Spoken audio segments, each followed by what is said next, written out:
This is the Aftermarket Radio Network. It's your Weekly Blitz with Chris, keeping you in the game.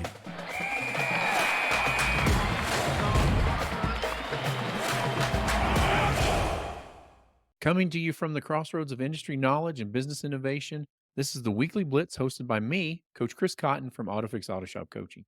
The Weekly Blitz is the show that supercharges your auto repair business knowledge, helping you navigate the labyrinth of the automotive world, giving you the tools and the tips you need to steer your business towards success. Each week, we deliver an episode jam-packed with insider know-how, industry developments, practical business strategies, and surprising things you didn't know you didn't know. The Weekly Blitz is brought to you by Shop Marketing Pros. I've been personally recommending Shop Marketing Pros since way before they were a podcast sponsor. They also do most, if not all, of my clients' marketing, and they should be doing yours as well. Many of my coaching clients work with Shop Marketing Pros and see results like they've never seen before from other marketers. To learn more about their top-tier marketing for top-tier shops, see their link in the show notes or go to shopmarketingpros.com/Chris. Whether you're a seasoned veteran or a starter in the game, this podcast is your owner's manual to running a successful independent auto repair shop. Now strap yourselves in, turn the key, and let's hit the gas. So I am super excited to be talking to everybody today about surveys and survey results. And I know everybody's like, what's going on, Chris? But this is specifically for one survey that I created. Several months ago, I started a survey for technicians leaving the industry. I wanted to ask why they're leaving and some other things. We're going to go through it question by question, the results here in just a minute, so you'll be able to learn more about it. But we've been at it long enough now that we actually have some data from it, and I wanted to spend some time sharing results with everybody. So the name of the survey is quite simply, Why Are Technicians Leaving the Industry? And what I wanted to accomplish with this was I wanted to see why they're leaving, if anybody was trying to stop them from leaving, and see, for lack of better words, who was quote unquote ruining the technicians. Like, why do people start out, go to tech school, do all these things, get in the industry only to leave? I think you're going to find the results that are pretty surprising. So we're going to hop into that and just start going through it. I'm also going to include the link to the survey in the comments, both on YouTube on the podcast and also in Facebook whenever we post this on there as well. This survey is 10 questions. It takes 4 minutes to complete it. And that's just not a number I made up. If you're looking at the screen with me here, you would see that average time to complete is 4 minutes. It's pretty simple, pretty to the point, and pretty well done. We have approximately 55 people that have actually answered the survey. So that's our data set. I wish we had more, but this has also seemed to be taking quite a bit of traction in YouTube. And now I'm getting 2-3 responses a day at this point. So the YouTube short that I did, if you don't believe in those, they're huge. You can go out there. It's really, really starting to get some traction. Okay. When we got into this and when I was creating it, again, I want it to be simple. So the very first question is, what is your age? We have everybody in there. Everybody's answered it. Nobody skipped it. And just to give you an idea of what we're looking at, a little over 9% of the people that filled out results were in the 18 to 25-year-old range. A little over 27% of the people that replied were in the 26 to 35-year-old range. Almost 37% was in the 36 to 45% range, and 27% was 56 and over. So quite a good broad grouping of people that have filled out the survey. And I'm really, really happy with that. I'm happy how that turned out. Question number 2 was, how long have you been in the automotive industry? What this doesn't tell me, and I guess I wish I would have figured this before I actually started, is to get some sort of a median age group.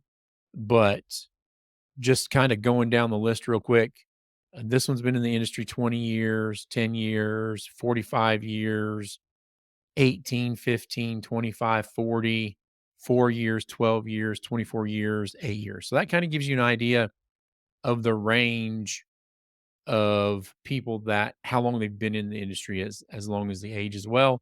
I also asked on there, what is your gender? I don't know that that's a great question to ask. It's come back 100% have all been male. So no female technicians in there have filled this out. I would love to get some of that data and see if that changes the reporting any at all as to why they may have left or why they may be leaving. So really, here's the meat and the potatoes of what we're getting into it. Why did you choose to leave the industry? And just to read some of the comments on here, some of these technicians are pretty hot in that I think they have a very strong opinion on it.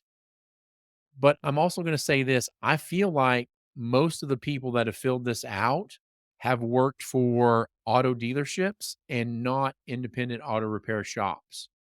One of the things that I've found, or one of the things that I'm going to point to, is that I think the dealerships are ruining a lot of technicians, and people are leaving the industry before they ever have a chance to come in and try us on the independent side.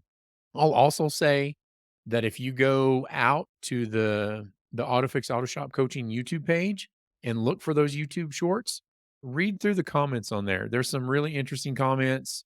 People aren't holding back. I'm not re-commenting on those because I didn't want to stir it and guide the data or the talk in any one direction. But again, the overall feeling that I'm getting is that the dealerships are really kinda hurting us on this. Some of the keywords that it pulls out was pay, warranty, dealership, bad management, and things like that. This one was a one-word thing, it's just retired. Another one was low pay, terrible benefits.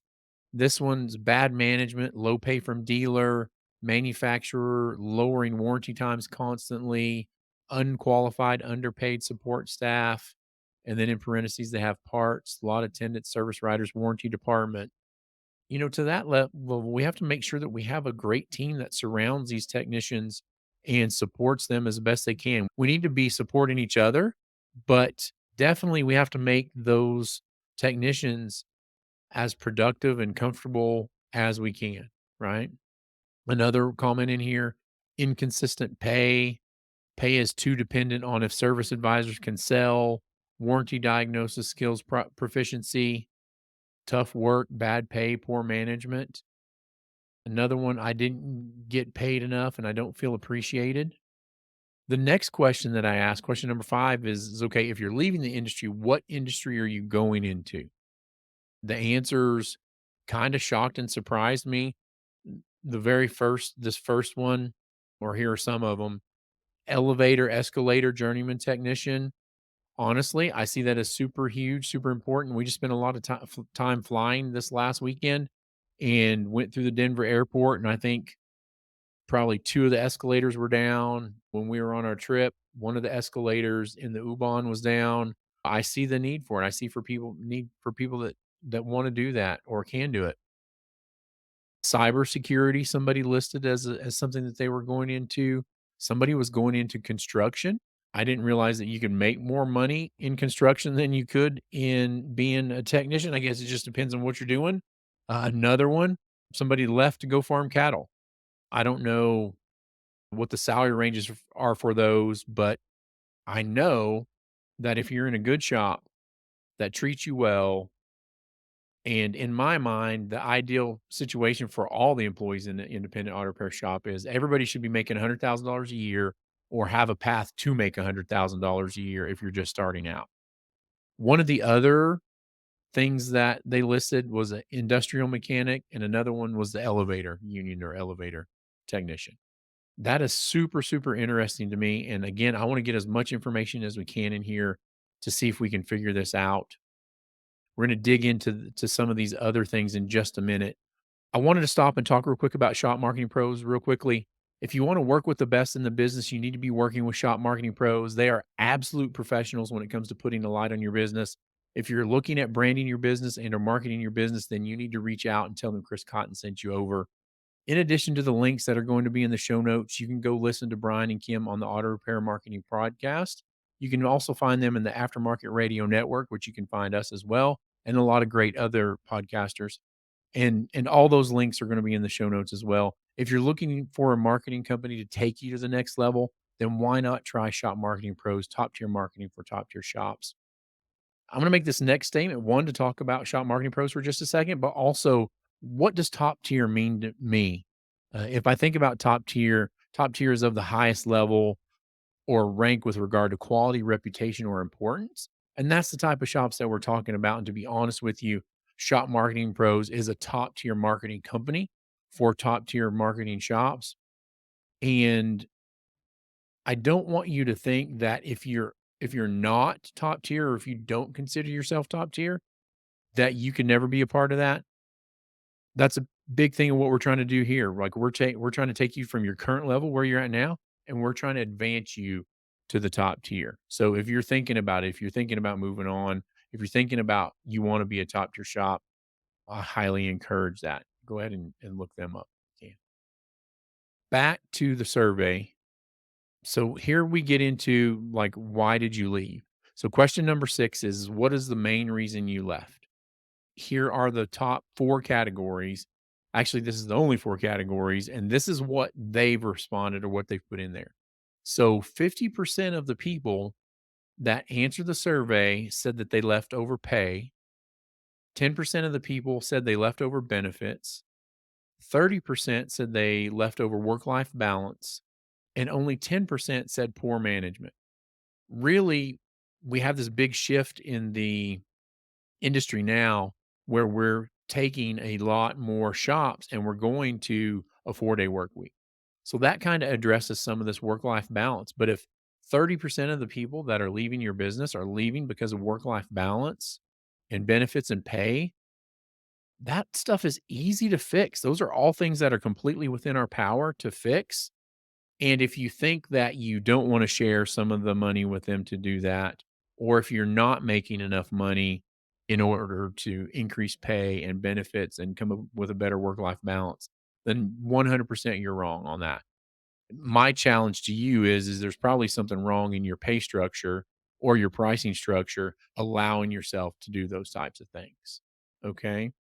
So the 50% overpay wasn't really the shocker in there, but the work life balance and the benefits was. Those are all things that are easily fixed in order to keep people in our industry.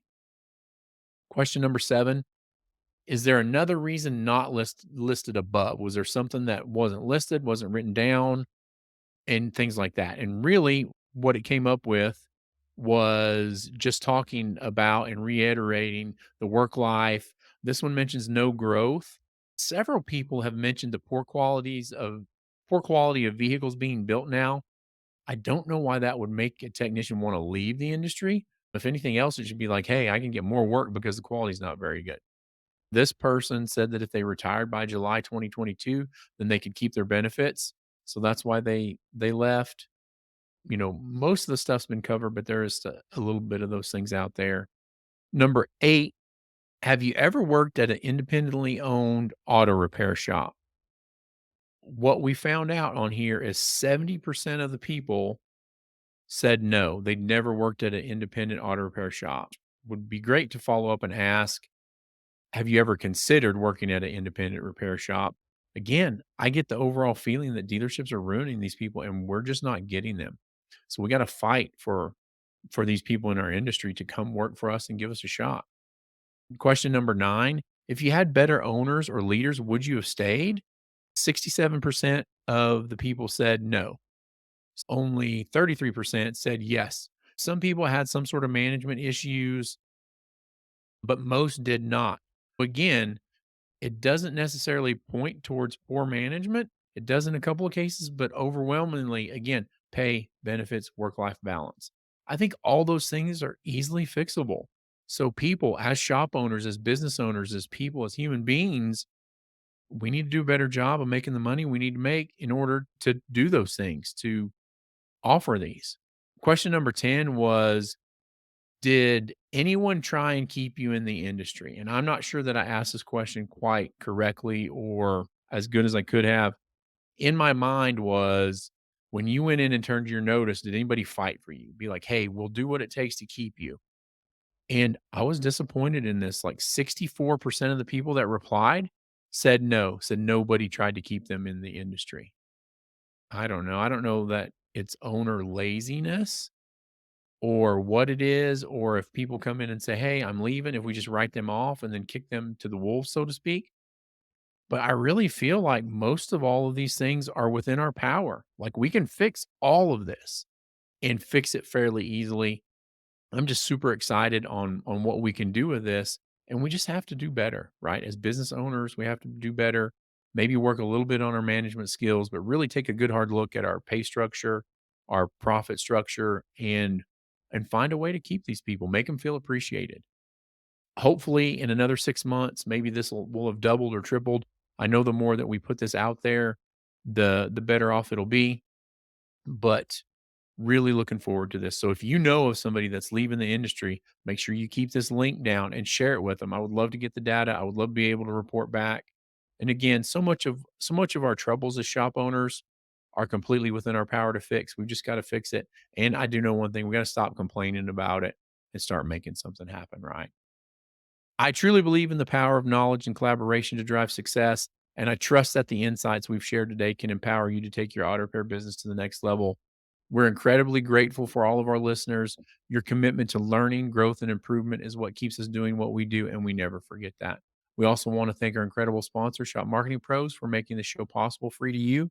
Their dedication to the success of independent auto repair shops like yours is truly unparalleled.